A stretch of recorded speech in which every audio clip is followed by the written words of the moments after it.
Bom dia, com a paz do Senhor Jesus. Evangelho de Lucas, capítulo de número 2, o verso de número 33, declara-se assim: José e Maria se maravilharam das coisas que deles se diziam, e Simeão os abençoou e disse a Maria, sua mãe: Eis que é posto para a queda e elevação de muitos em Israel, e para sinal que é contraditado, para que se manifestem os pensamentos de muitos corações. O episódio em questão fala de um momento na vida de um homem chamado Simeão, servo de Deus, o qual o Espírito Santo havia revelado a ele que ele não morreria sem antes ver o Cristo do Senhor, ou seja, o Senhor Jesus.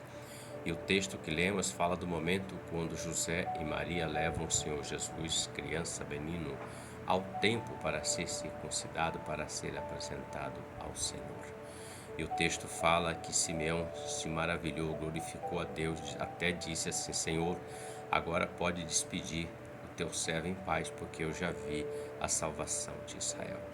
E o texto que lemos aqui me faz refletir especificamente nos versos 33 em diante, onde Simeão ele narra uma expressão que nós precisamos refletir. Ele diz assim: Simeão os abençoou e disse a Maria, sua mãe: Eis que este é posto para a queda e elevação de muitos em Israel, e para sinal que é contraditado, para que se manifeste os pensamentos de muitos corações.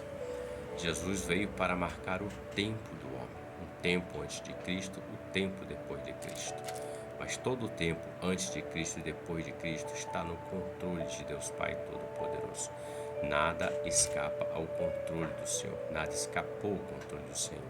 Tudo que o Senhor disse que iria fazer, Ele fez, está fazendo e ainda vai realizar para a glória do nome dEle. Pois bem, Simeão, ao declarar isso, me faz refletir. Ele está dizendo que ele foi posto para a intenção do coração do homem, os pensamentos do homem, para elevação ou para fazer com que esse homem não seja elevado, ou seja, para a salvação ou para a destruição. Jesus conhece o coração do homem. Quando Jesus entra na vida do homem, ele marca um tempo chamado tempo de salvação. A linha do tempo de salvação de Deus Pai Todo-Poderoso, ela passa sobre a face da terra. Mas para tanto, o homem tem que ouvir o convite do Espírito Santo. É o que Jesus disse: Vinde a mim, todos que estão cansados e oprimidos, e eu vos aliviarei. Tomai sobre vós o meu jugo e aprendei de mim, que sou manso e humilde de coração. Jesus veio para marcar esse tempo, depois de Cristo. E quando ele entra na vida do homem, ele marca esse tempo. Muda-se o tempo do homem. Exemplo: apóstolo Pedro, antes de conhecer o Senhor Jesus, era de uma forma. Depois que conheceu o Senhor, mudou-se a característica desse homem. Ele teve um novo nascimento.